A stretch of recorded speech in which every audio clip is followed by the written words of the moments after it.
আমাদের নবী কিসের তৈরি এই নিয়ে সমাজে মারামারি হয় না? হয়তো কিসের তৈরি আপনারা বলুন তো? মাটির তৈরি, আলহামদুলিল্লাহ। আর কিছু লোক বলছে কিসের? নূরের তৈরি। আদম আলাইহিস সালাম কিসের তৈরি?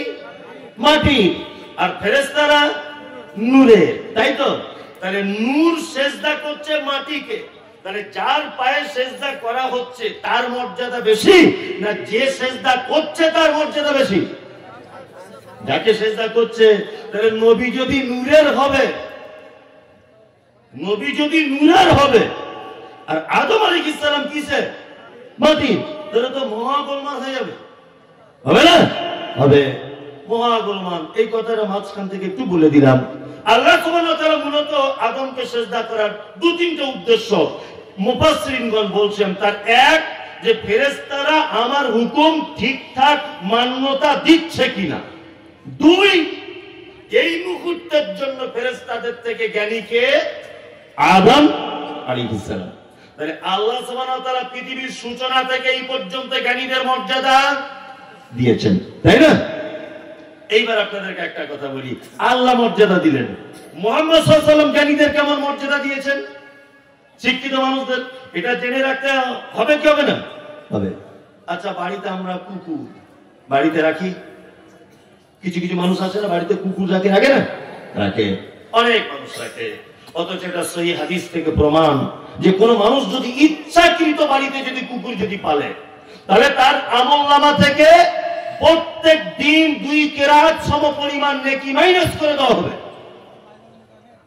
বাড়িতে ঢং করে কুকুর রাখা যাবে কি না? এইবার আপনাদেরকে একটা কথা বলি, কেউ যদি তার ধানের মানে কি বলে ওটা, গাদা, ধান জড়ো করে রাখে, ওটা কি বলে? ধানের গাদা, আপনার ছাগলের পাল, পোল্ট্রির ফার্ম, এইরকম আপনার প্রয়োজনীয় জিনিসপত্র যদি আগলে রাখার জন্য, চৌকি দেওয়ার জন্য কেউ যদি কুকুর লালন পালন করে, তাহলে ইসলাম তাকে পালন করার পারমিশন দিয়েছে। কোন কুকুরের পারমিশন আছে? যে কুকুর ঘরের মুরগি বুঝে, পরের মুরগি বুঝে, নিজের লোক দেখলে ডাকে না, পরের লোক দেখলে হু হু করে এরকম করে, মানে খেয়ে নিতে যাবে এরকম একটা ব্যাপার, তাই না? এক কথায় যে ঘরের লোক বুঝে পরের লোক বুঝে, ঘরের মুরগি বুঝে পরের মুরগি বুঝে, এইরকম প্রশিক্ষণ প্রাপ্ত কুকুর ইসলাম আপনাকে কাজের জন্য ব্যবহার করার পারমিশন দিয়েছে। তার মানে মুহাম্মদ সাল্লাল্লাহু আলাইহি ওয়াসাল্লাম শুধু শিক্ষিত মানুষের মর্যাদা দিয়েছেন তা নয়, শিক্ষিত এবং জানকারী কুকুরের পর্যন্ত মর্যাদা দিয়েছেন। কি বলছি বুঝতে পারছেন? হ্যাঁ, কুকুরের পর্যন্ত মর্যাদা আছে যদি সে ঘরের মুরগি আর পরের মুরগি এটা বোঝার তার জ্ঞান থাকে। এইবার আপনাদেরকে একটা কথা বলি, আমরা শিক্ষিত মানুষদের মর্যাদা কি দেই না। সারা দেশব্যাপী নয়, সারা পৃথিবীতে যত বিপর্যয়, সমস্ত বিপর্যয়ের মূল কারণ শিক্ষিত মানুষদেরকে আমরা প্রাধান্য দিতে পারি কি নেই। আমাদের মর্যাদা কেমন একটা বাস্তব চিত্র তুলে ধরি। আমি মমতাজুল ইসলাম আপনাদের গ্রামে ভোটে দাঁড়িয়েছি, কি বললাম বুঝলেন? আমি নির্দলে দাঁড়িয়েছি, আমি নির্দলে না, আমি দাঁড়িয়েছি বর্তমান যে পার্টিটা চলছে এই পার্টিতে। আর সভাপতি সাহেব উচ্চ শিক্ষিত মানুষ, উনি দাঁড়িয়েছেন নির্দলে। আর আমি একেবারে মূর্খ লোক, কিছু বুঝি না, আমি দাঁড়িয়েছি বর্তমানে যে পার্টি চলছে এতে, আর উনি দাঁড়িয়েছেন কিসে? নির্দলে, তাই তো? আচ্ছা বলুন তো, কালকে রেজাল্ট আউট হবে, ভোটে জিতবে কে? আমি জিতবো না, আমি রানিং পার্টিতে দাঁড়িয়েছি। উনি অথচ এমবিবিএস ডক্টর, উনি মানে কি বলবো একজন হাই এডুকেটেড মানুষ, উনি নির্দলে দাঁড়িয়েছিলেন, ওই জন্য জিততে পারবে না। আমাকে জিতিয়ে দিল, আমি দিল্লির পার্লামেন্টে চলে গেলাম কোনো কারণে। পার্লামেন্টে চলে যাওয়ার পরে পার্লামেন্টে বিল পাস হচ্ছে কি না, থানার পাড়ার যে কটা মসজিদ আছে সব ভেঙে দিতে হবে, সব এমএলএ এমপিরা সই করো। আমি যে ইংরেজি পড়তে জানি না, মূর্খ, না আমি সই করে দিয়েছি তলায়। আনন্দবাজার পত্রিকায় বার হয়েছে, কে কে সই করেছে দেখি। থানার পাড়ার কে? মমতাজুল ইসলাম, তো এটা আমাদের এমএলএ, আমাদের এমপি, ও মসজিদ ভাঙার ব্যাপারে সই করেছে। এই কর, হিসাব করবে কি করবে না? দোষ আমার নয়, আপনি হচ্ছেন সব থেকে বড় গাধা। আপনি আমার মতো বড় গাধাকে ওখানে পৌঁছালেন কেন? হ্যাঁ, দোষ আমার না, দোষ আপনার। হ্যাঁ, দোষ আপনার। আপনি তো জানেন আমি একজন অশিক্ষিত গন্ড মূর্খ। আপনি আমার মতো অযোগ্য লোককে পার্লামেন্ট পর্যন্ত পৌঁছালেন কেন? অথচ উনি একজন শিক্ষিত মানুষ, আপনি ওনাকে অপমান করলেন কেন? আপনি ওই পর্যন্ত পৌঁছালেন না। আমার মতো একজন গন্ড মূর্খকে আপনি যদি পার্লামেন্টে পাঠান, আমার দ্বারাতে দেশের কোন উপকার হবে এটা ভাবা যায়? ভাবা যায়? যায় না। সারা দেশের কথা যদি আপনি পর্যবেক্ষণ করেন, তাহলে দেখতে পাওয়া যাবে একটা উচ্চ শিক্ষিত মানুষদের হাতে কোনো দায়িত্ব নেই। দেখুন আপনি সারা দেশের দিকে তাকিয়ে, এমনি এক দেশটা রসাতলে চলে যাচ্ছে। উচ্চ শিক্ষিত মানুষদেরকে সব জায়গা থেকে সেটা একদম পরিষ্কার করে দেওয়া হচ্ছে। বলছে তোমরা বাড়িতে বসে থাকো, মারামারি করতে পারবে না, তোমরা বলতে এসো না। এই তো অবস্থা। অবস্থা না? আমরা শিক্ষিত মানুষদের মর্যাদা দিতে পারি নেই। শিক্ষিত মানুষদের মর্যাদা দিয়ে শিখুন। এবার আপনাদের আর একটা কথা বলি, এখন সবই তো হলো, শিক্ষার প্রকার ভেদ বুঝলাম, শিক্ষিত কাকে বলে বুঝলাম, বিদ্যান কাকে বলে জানলাম, তাই না? এবার চলুন একবার দেখে আসি আল্লাহর নিকটে শিক্ষিত কে। এটা জানা লাগবে কি লাগবে না? লাগবে। এবার আল্লাহ তাআলা বলছেন কুল, নবী আপনি বলুন, হাল ইয়াস্তাবিল্লাযীনা ইয়া'লামুনা ওয়াল্লাযীনা লা ইয়া'লামুন। নবী আপনি বলুন, যারা জানে আর যারা জানে না এরা কি সমান? সমান? সমান নয়। এক কথাতে অত্র আয়াত থেকে বোঝাতে চাওয়া হচ্ছে যে যাদের ভিতরে দ্বীনের জ্ঞান আছে আর যাদের ভিতরে দ্বীনের জ্ঞান নেই এরা কি সমান?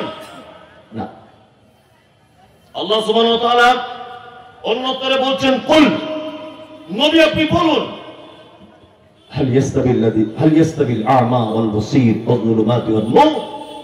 একজন চক্ষু বিশিষ্ট লোক আর একজন চক্ষুহীন লোক আছে, এরা দুজন কি সমান?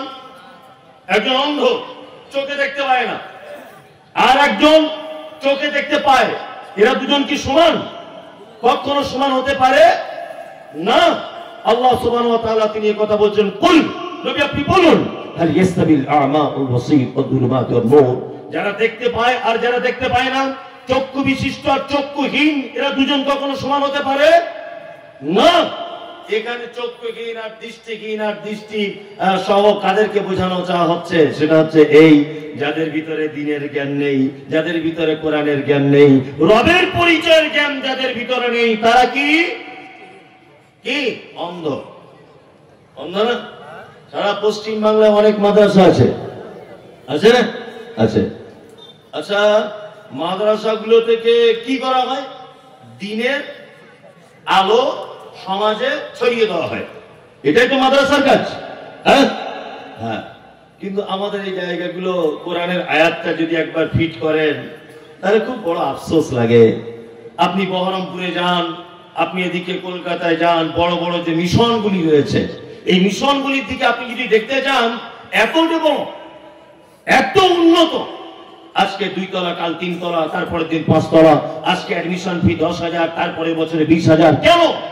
আসলে মিশনগুলো যারা পরিচালনা করেন এরা উচ্চ শিক্ষিত মানুষ এবং ওই লাইনে, তার মানে যে লাইনের মানুষ তাকে সেই লাইনে কি করতে হবে? কাজে লাগাতে হবে, তাই তো? আপনি সারা বাংলার মাদ্রাসাগুলোর দিকে দেখুন, আমাদের মাদ্রাসাগুলো পরিচালনা করছেন সাধারণ মানুষরা, আলেমদেরকে মাদ্রাসায় কোনো পাত্তা দেওয়া হয় না। আপনি একটা মাদ্রাসা সারা বাংলাতে আপনি দেখান যে মাদ্রাসাগুলির সভাপতি বা যে মাদ্রাসার কেশিয়ার, যে মাদ্রাসার সেক্রেটারি একজন যোগ্য আলেম, একজন শাইখুল হাদিস, উচ্চ জ্ঞান সম্পন্ন মানুষ আপনি দেখতে পাবেন না। হ্যাঁ, উচ্চ জ্ঞানী মানুষ আছেন, শিক্ষিত মানুষ আছেন, তবে তুমি ওই লাইনের লোক নয়। কি বলছি বুঝতে পারছেন না? আল্লাহর ভাষা যারা কোরআন জানে না তারা কি? হ্যাঁ, অন্ধ। আমি মুমতাজুল ইসলাম চোখে দেখতে পাই না, আমার হাতে একটা 5 ব্যাটারি লাইট দেওয়া হলো, দিয়ে যদি বলা হয় যে এই লোকটাকে মেন রাস্তা পর্যন্ত তুলে দিয়েছে তো ভাই, আচ্ছা বলুন তো, আমি অন্ধ, আমার হাতে লাইট দিলে কোনো কাজ হবে? হ্যাঁ, কাজ হবে? হবে না। দিয়েও কাজ হতে পারে না।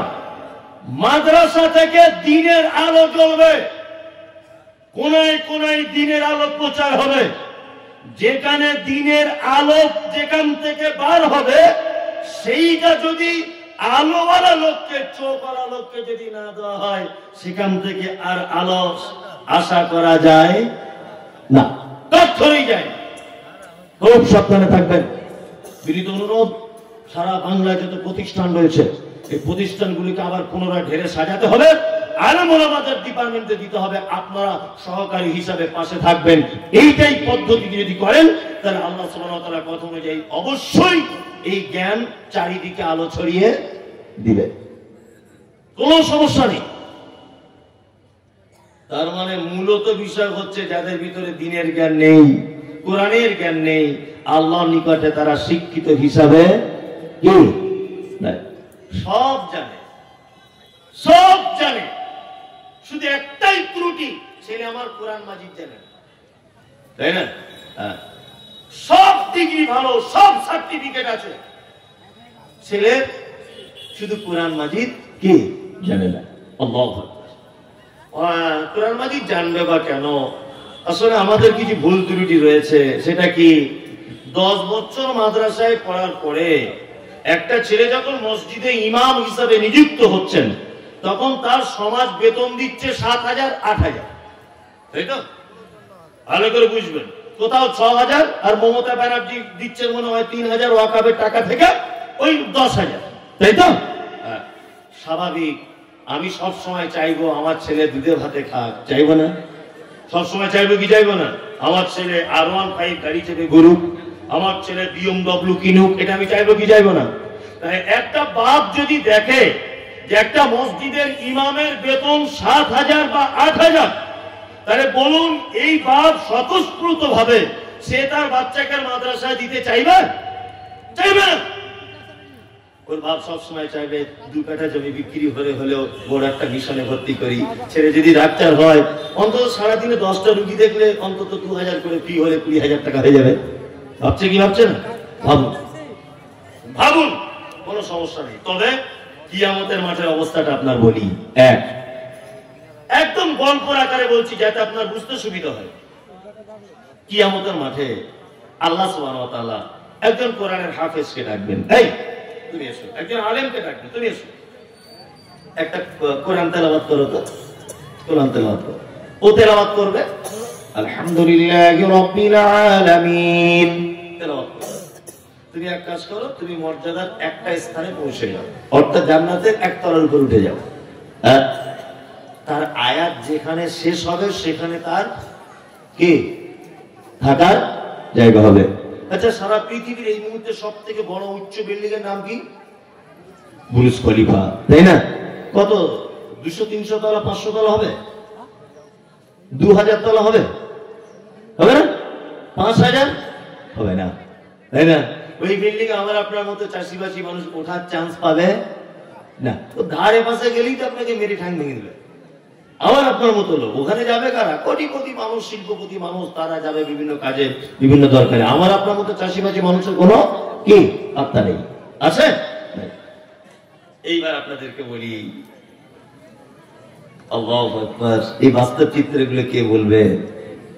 স্কুল মাস্টার 1.5 লাখ টাকা ছিল বেতন পেত, ডাক্তার ছেলে 65,000 টাকা বেতন পেত, আর মানে বাড়ি ঘর দো সাংঘাতিক ব্যাপার, মানে এসি, ফ্রিজ, টিভি, গিজার সমস্ত কিছু ভর্তি। মারা গেল।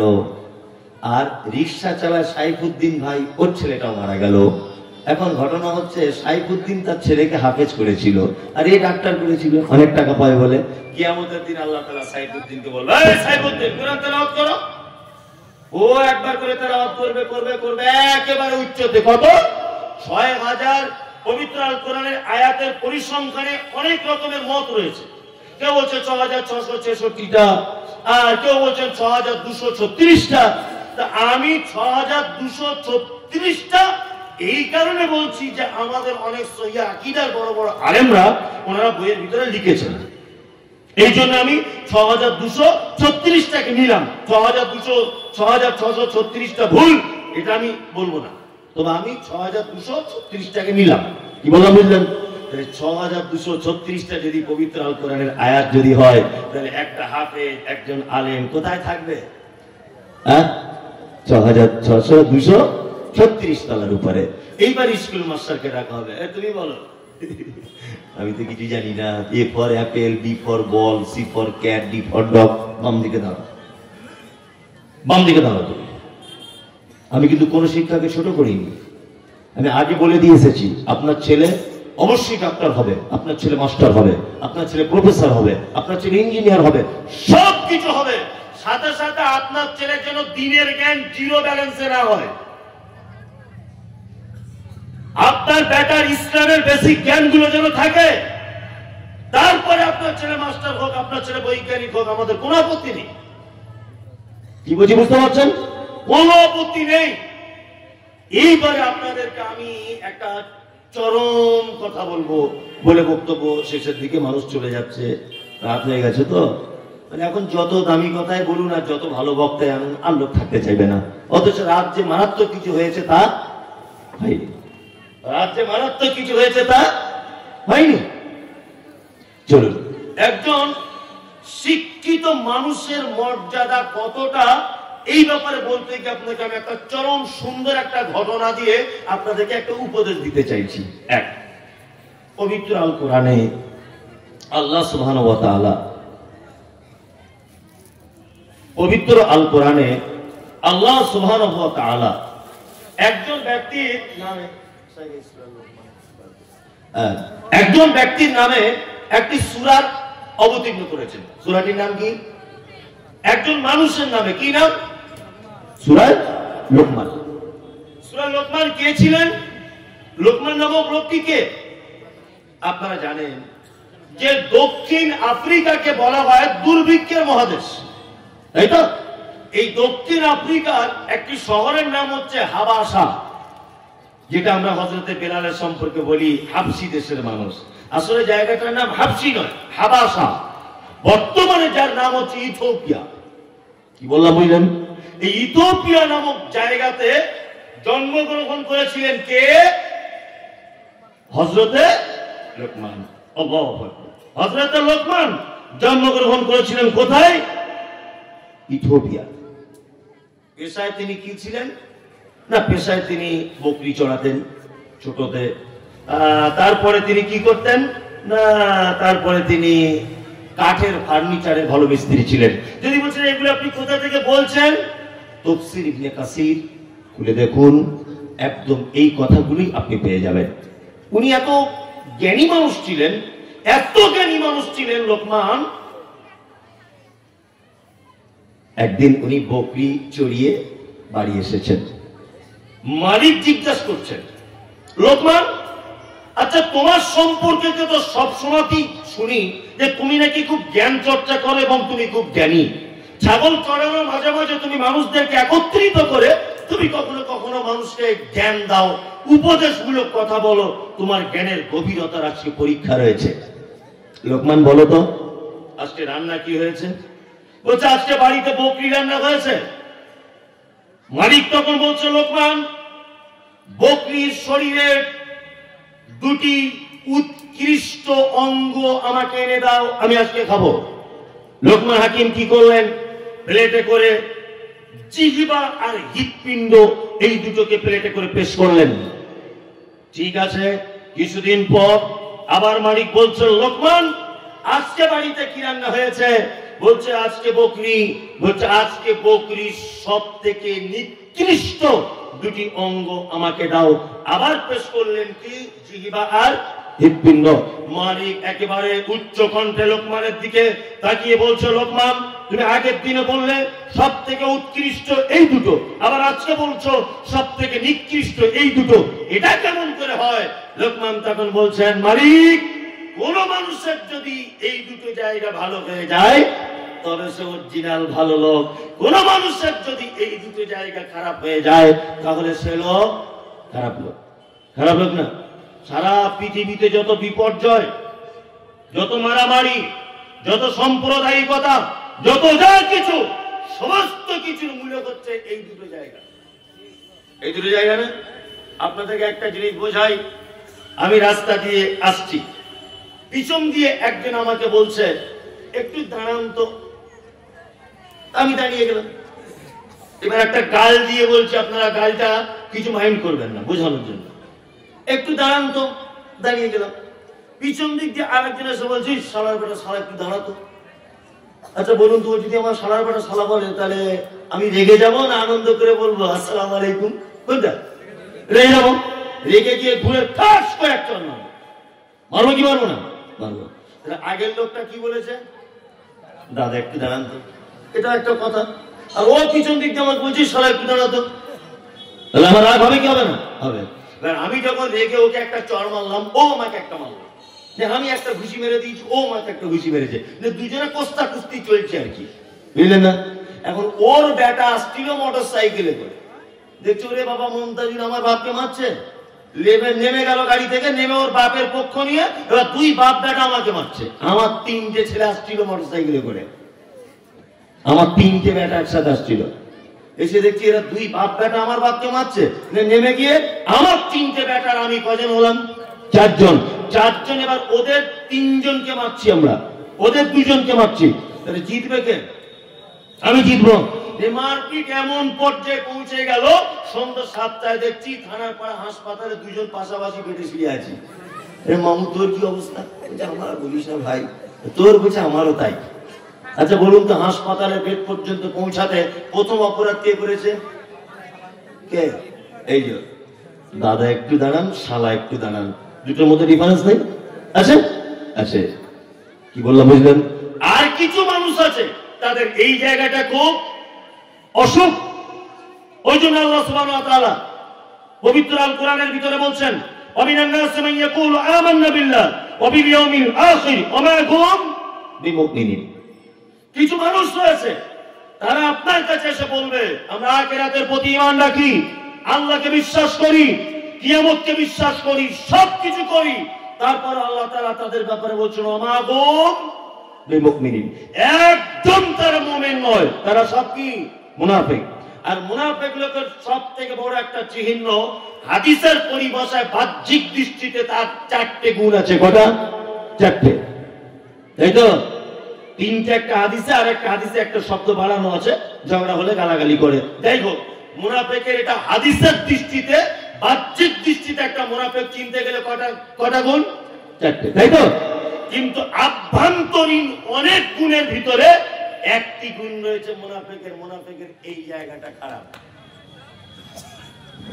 কিছু লোক আছে না, দেখবেন আসসালামু আলাইকুম, মৌলভী সাহেব আপনার মতো লোক হয় না। কি বললাম বুঝলেন? আপনার মতো লোক হয় না। এই কথাটা বললো কখন? ফজরের নামাজ পড়ে। ফজরের নামাজ পড়ে ইমাম সাহেবকে বলছে, সত্যি এর আগে যত ইমাম সাহেব হয়েছে আপনার মতো কোরআন তেলাওয়াত আল্লাহু আকবার এত মধুর লাগে, খুব পছন্দ আমার। আমি আগে ফজরে কম আসতাম, এখন আপনি কোরআন তেলাওয়াত করেন বলে আমি আর ঘুমিয়ে থাকতে পারি না, উঠে চলে আসি। ও মিষ্টি মিষ্টি করে বললেন। ইমাম সাহেব নতুন নতুন এসেছিল, প্রশংসা করে গেলেন, একটু পুরাতন হয়েছে। একদিন হঠাৎ করে ওর ছেলের পাতলা পায়খানা, কাউকে কমিটি না জানিয়ে বাড়ি চলে গেছে, কাউকে জানাতে পারেনি। ছেলের অবস্থা খারাপ, পাতলা পায়খানা, সিলাইন চলছে, কাউকে বলার সুযোগ পায়নি। যে লোকটা ফজরের নামাজের পর ইমাম সাহেবের প্রশংসা করছিল, কি বললাম বুঝলেন? ওই লোকটা এসে দেখছে জোহর ইমাম সাহেব নাই, অন্য একজন নামাজ পড়াচ্ছে, আর যে নামাজ পড়াচ্ছে ও তার পাশের বাড়ির মহাশত্রু। কি বললাম বুঝলেন? ও তখন কমিটিকে চিঠি কল করে হোক আর মসজিদে চিল্লে দিয়ে বলছে সব ভালো, ইমাম সাহেবের কোরআন পড়া সব ভালো, কামাই করে, একে না রাখাই ভালো। ভালো করে বুঝবেন, মসজিদে সবার পক্ষে বিপক্ষে দুই চারটা লোক থাকে, ওর পক্ষে মানে ইমাম তাড়াতে হবে, এই দলে 4-5 জন ওনার দলে হয়ে গেছে, তাই তো? ইমাম সাহেব যখন এসছে তখন লাল রুমালটা এরকম করে দিয়ে বলছে খুব অবস্থা খারাপ। কেন? আপনার বিপক্ষে কিছু লোক দাঁড়িয়ে গেছে, আপনার মনে হয় চাকরি আর থাকবে না। অথচ ও হচ্ছে পাক্কা মুনাফিক, ও প্রথমে উৎপত্তি করেছে ঝামেলা। কি বলছি বুঝতে পারছেন না? এরকম লোক আপনাদের এদিকে নেই অবশ্য, আছে না? আছে, কিন্তু ওটা আপনাদের মুখ থেকে শুনতে চাইছি, আমি বলবো না, বুঝলেন না? সব জায়গাতে একই অবস্থা, একই অবস্থা। এই জায়গাটা খারাপ, যে তার সঙ্গে মিশবেন না। সামনে সালাম আলাইকুম, আর পিছনে আপনার বিপদের জন্য সে কি বিপদের জন্য কামনা করে, তার সঙ্গে মেশার দরকার নেই, একদমই না। তা লোকমান হাকিম ছিলেন খুব বিচক্ষণ মানুষ, সব জ্ঞানী মানুষ। আল্লাহ সুবহানাহু ওয়া তাআলা তার জ্ঞানটাকে এত বেশি পছন্দ করলেন যে তার নামে একটা পবিত্র কোরআনে টোটাল সূরাই নামকরণ করে দিলেন। সুবহানাল্লাহ, সুবহানাল্লাহ। লোকমান হাকিমের দেখতে কেমন ছিল? তাফসীর ইবনে কাসিরের ভিতরে বলা হচ্ছে যে দেখতে ছিল ঠোঁটগুলো মাটির দিকে ঝোলা, আর আফ্রিকানদের মাথার চুল তো কেমন জানেন, পাখির ভাষার মতো কালো কুচকুচ কুচকুচ কুচকুচ ছিল। তার মানে এর থেকে বোঝা যায় মানুষের সম্মান বংশের কারণে বাড়ে না, মানুষের সম্মান তার রূপের কারণে বাড়ে না, মানুষের সম্মান তার অর্থের কারণে বাড়ে না, মানুষের সম্মান তার আভিজাত্যের কারণে বাড়ে না, মানুষের সম্মান বাড়ে তার শিক্ষাতে। তার দৃষ্টান্ত পৃথিবীর অতুলনীয় ব্যক্তি যার নাম আল্লাহ সুবহানাহু ওয়া তাআলা পবিত্র আল কোরআনে বর্ণনা করেছেন। তিনি কে? লোকমান। দেখতে কালো কুচকুচে, ঠোঁট মোটা, ভুরু মোটা, চোখের মাথার চুল পাখির ভাষার মতো, কিন্তু আল্লাহ সুবহানাহু ওয়া তাআলা এত মর্যাদা দিয়েছে তার জ্ঞানকে যে তার নামে একটা সূরা পর্যন্ত অবতীর্ণ করে দিয়েছেন। কি বললাম বুঝলেন? তার মানে জ্ঞানী মানুষ কানা হলেও তার মর্যাদা কি? জ্ঞানী মানুষ ছেঁড়া জামা পরে থাকলেও তার মর্যাদা কি? আছেই। কিন্তু আমরা কি করি? ছেঁড়া জামা পরে জ্ঞানী মানুষকে 10 পয়সা দাম দিই না, সেইরকম কোট আর বুট পরে আর ফক সেন্ট মেরে এসেছে, বলছে প্রধান অতিথির আগমন শুভেচ্ছা স্বাগত, মানে বম মারলেও আলিফ বা বার করতে পারবে না। সমাজে চলছে না এগুলো? প্রধান অতিথিকে না অমুক শিল্পপতি লেখাপড়া জানে না, টাকা আনছে না, হচ্ছে কি হচ্ছে না? অথচ শিক্ষিত মানুষরা বসার জায়গা পায় না স্টেজে, ওইদিকে বসে আছে লুঙ্গি পরে, কি করবে? কিছু করার নাই। হচ্ছে কি হচ্ছে না? সমাজে সমাজ ব্যবস্থা আমাদের এই। শিক্ষিত মানুষদের মর্যাদা স্বয়ং আল্লাহ দিয়েছেন, আপনি দিলেন কি আর না দিলেন কি? আপনার মর্যাদায় গোলাম হোসেন 10 পয়সাও দাম নাই, আল্লাহ দিয়েছেন মর্যাদা।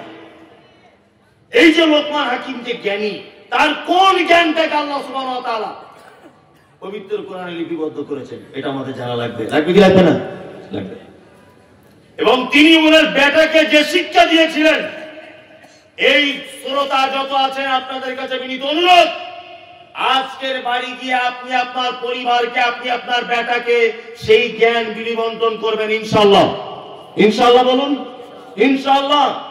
লোকমান হাকিম তার বেটাকে যে জ্ঞানের কথা বলেছিলেন, আর আল্লাহ যে জ্ঞানকে ভালোবেসে কোরআনে লিপিবদ্ধ করেছেন, ওই শিক্ষাগুলো আমি আপনাদের কাছে দিয়ে যাচ্ছি, আপনার বেটাকে পৌঁছে দেওয়ার জন্য বিনীত অনুরোধ করছি। এক, আল্লাহ তাআলা বলছেন, ওয়াইদ ক্বালা লুকমানু লিইবনিহি ওয়া হুয়া ইয়াইদুহু ইয়া বুনাইয়া লা তুশরিক বিল্লাহ ইন্নাশ শিরকা লাযুলমুন আযীম।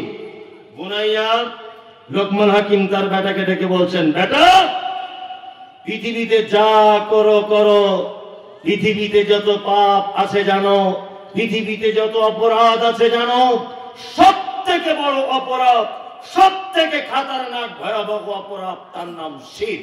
কখনো ভুল করে শিরক করে দিও না, নিশ্চয়ই শিরক বড় অত্যাচার, বড় জুলুম। তার মানে আমাদের জীবনের সব থেকে বড় শিক্ষা হচ্ছে এই যে আমাদের প্রত্যেক পরিবারকে শিরক মুক্ত পরিবার গড়ে তুলতে হবে। এটাই আপনার জীবনে আজকে প্রথম শিক্ষা। শিরক মুক্ত কি করতে হবে? পরিবার গড়ে তুলতে হবে। শিরকের সঙ্গে আপনার পরিবার কখনো আপোষ করবে না, আর আপনিও কোনোদিন করবেন না। শিরক বোঝেন তো? কি বলুন তো, আপনি সেই থেকে মাথা নাড়ছেন, বলুন। আল্লাহর সমকক্ষ অন্য কাউকে তৈরি করা। আল্লাহর সমকক্ষ অন্য কাউকে তৈরি করা, তাই তো? হ্যাঁ, আমি একদম পাড়া গ্রামের ভাষায় বলে দিচ্ছি শিরক কাকে বলে, আপনার আরো সুবিধা হবে বুঝতে। আল্লাহর যে ক্ষমতা আছে, এই ক্ষমতা পৃথিবীর অন্য কারো আছে, এটা মনে করা কি শিরক। কি বললাম বুঝলেন? আল্লাহর যে ক্ষমতা আছে, এই ক্ষমতা অন্য কারো আছে এটা মনে করা শিরক। আরে মানুষ শিরক বোঝা তো দূরের কথা, লা ইলাহাটাই বুঝে না। শিরক তো অনেক দূরের কথা। কি বললাম বুঝলেন? লা ইলাহা এইটাই মানুষ বোঝে না। আল্লাহ লা ইলাহা ইল্লাল্লাহ মানে কি? আল্লাহ ছাড়া কোনো মাবুদ নেই। ভালোই বলেছেন, যা করেছেন তাই, তাই না? এর মানে পরিপূর্ণতা লাভ হয়নি। লা ইলাহা ইল্লাল্লাহ আল্লাহ ছাড়া, এখানে মানে করতে হবে আল্লাহ ছাড়া কোন সত্য উপাস্যক নেই। মাবুদ অনেক আছে, আল্লাহ ছাড়া অনেক অনেক দেব দেবী আবি যাবি অনেক কিছু আছে, আছে না? কিছু লোকের দেব দেবী আছে, কিছু লোকের মরা মানুষের কবর আছে, কিছু লোকের গাছতলা আছে, কিছু লোক ঘোড়া তৈরি করে তার সামনে চালিয়ে যাচ্ছে, যাচ্ছে না স্যার? আছে না নাই?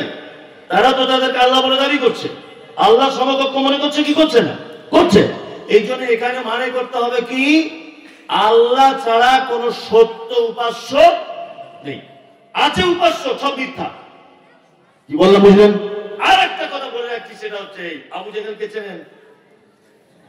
নাম শুনছেন? খুব ভালো লাগছিল নাকি? মারাত্মক বদমাশ চিটা, হ্যাঁ আবু জেহেল, তাই তো? মারাত্মক বদমাশ। হ্যাঁ, আবু জেহেল লা রাজ্জাক ইল্লাল্লাহ এটা বিশ্বাস করত। লা রাজ্জাক ইল্লাল্লাহ মানে আল্লাহ ছাড়া কোন রুজির মালিক নেই, এটা আবু জেহেল বিশ্বাস করত। লা খালাকা ইল্লাল্লাহ আল্লাহ ছাড়া কোন সৃষ্টিকর্তা নেই, এটা বিশ্বাস করত কে? আবু জেহেল। রাত দিনের বিবর্তনের মালিক কে? আল্লাহ, এটা বিশ্বাস করত কে? আবু জেহেল, তাই না? আবু জেহেল একটা জিনিস বিশ্বাস করত না, কি? লা ইলাহা ইল্লাল্লাহ আল্লাহ ছাড়া কোন সত্য উপাস্যক নেই, এইটা আবু জেহেল বিশ্বাস করত না। আবু জেহেল বলতো মুহাম্মদ আল্লাহ সব ক্ষমতার মালিক, এটা আমি জানি, তবে তুমি যাই বলবে বলো, আল্লাহর কাছে ডাইরেক্ট পৌঁছানো যায় না। 360টা দেব দেবীর মাধ্যম দিয়ে আল্লাহর কাছে পৌঁছাতে হবে, ভায়া হয়ে যেতে হবে, তাই না? আমাদের বর্তমান মুসলমানদের কিছু এরকম আকীদা, এরকম বিশ্বাস আছে না নেই? আছে? বলছে আল্লাহকে ডাইরেক্ট ডাকা যাবে না, যতই হুজুর হও ভায়া হয়ে না ছাড়া পাবে না। বলছে কি বলছে না? এটা কি আকীদা? কি শিরক আকীদা? আকীদাটা কি? শিরক আকীদা।